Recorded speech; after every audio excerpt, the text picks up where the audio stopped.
Asalaamu calaykum waraxmatullaahi tacaala wabarakaatu. Kulanti wacan oo wanaagsan saaxiibayaal meel kastoo ka joogtiin dunida iyo daafeeda. Magacaygu waa Axmed Faarax, halkan nagala socotiina waa Hemilo Training Academy iyo sidoo kale Hemilo High School. Soo dhawaada saaxiibayaal. Waxaan rabaa inaan halkan ugu jawaabo su'aal ay soo weydiiyeen dad badan, taasi oo ah sidee design-kaaga loogu save garaystaa PDF.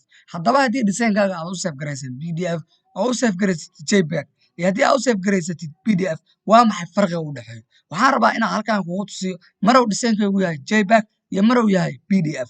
PDF marka la yiraahdo waa warqadii PDF-tada caadiga ah naqaanay. JPEG-na waa sticker-ka sawirka caadiga ah ee soo baxaya, waa sawir caadi ayaa soo bixi doona. Bal haddaba saaxiibayaal, sticker-ka aad halkan uga jeedaan, sticker-kan hadda wuxuu ugu save garaysan yahay qaab JPEG ahaan. Haddii aan rabo markaa inaan qof u soo bandhigo inaan Photoshop ku soo kiciyo maayo, si kale uma soo bandhigi karo. Tusaale ahaan markaan ku leeyahay Photoshop inaan ku soo kiciyo maayo, si kale uma soo bandhigi karo. Ma ahan PSD, sawirkan waa JPEG, laakiinse marka aan ku soo kacso sawir ahaan waxaa gelaya madow. Ila arag halkan. Hadda waxaan rabaa inaan sawirkan soo kacsho. Waxa yar markuu soo kacay, sawirka si uu isku bedelay waa ujeedaa oo waxaa galay madow oo sidaan ayuu noqday. Sidaan markuu sawirku yahana qofka aad u soo bandhigtay kuma qanci karto sawirka quruxdiisa. Sababtoo ah sawirka dhan wuxuu isku bedelay madow. Haddaba waxaan muuqaalkan kugu tusinayaa qaabka aad PDF ugu soo save garaysatid, sawirka ugu soo bixi lahayd, sawirkiisa caadiga ah, qaabka ugu soo bixi lahayd ayaan muuqaalkan kugu tusinaya. Ugu horreyn waxaan soo kicinaynaa software-kii Photoshop. Design-ka hadda noo diyaarsanaay waa kana, waa sticker-kan.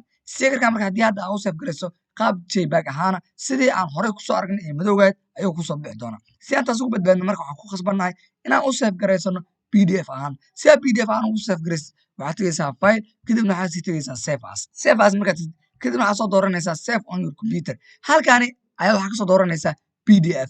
Maadaama hore ay noogu doorneed JPEG, hoos ayaad u soconaysaa oo halkan ayaa waxaad ka raadinaysaa PDF. PDFs markaad dul tagtid, kadibna waxaad dooranaysaa location lagu dhigay. Ana desktop ayaan leeyahay. Halkan waxaan raacinaa stickers. Maadaama kii hore sticker ay ugu qorneed, igama u yeeli doono sticker inaan mar kale ku save. Laakiin S ayaa ugu daray stickers ayaa leeyahay. Kadibna waxaan leeyahay save.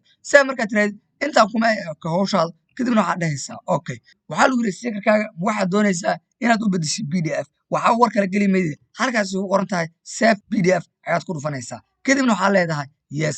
Hadda sawirka marka wuxuu soo bixi doonaa qaab PDF ahaan. Waxaad tagi doonaa desktop computer-keena. Halkan ayaa waxaan ka raadinaynaa meel ay ku qoran tahay stickers. Midka stickerska PDF-ka hadda noo soo baxay waa kana. Bal asagana ayaynu soo furno. Saaxiibayaal, kan markaa soo furneed waxaa ujeedaa hadda wuxuu noogu soo baxay sticker caadi. Qofka aan rabo waa tusi karaa, waa u soo bandhigi karaa. Qofka marka aad design-kan u soo bandhigo inay ku qancadaan awood u leedahay, inaysan ku qancin awood u leedahay. Ilaa design-ka quruxdiisa way aragtay. Laakiinse marka aan JPEG ahaan u save garaysto ee sidan aan u soo bandhigo, waxay leedahay qofku maxaan maartay comment ka baxshaa design-ka ay soo bandhigtay waa mid madoobahay. Waxaan filayaa inaan isla fahnay qaabka design-kaaga looga dhigto PDF iyo weliba faa'iidada ay leedahay PDF-tu. Tan intaan gaari doono muuqaalka xigana waa dhammaantiin leh isma dhaafno.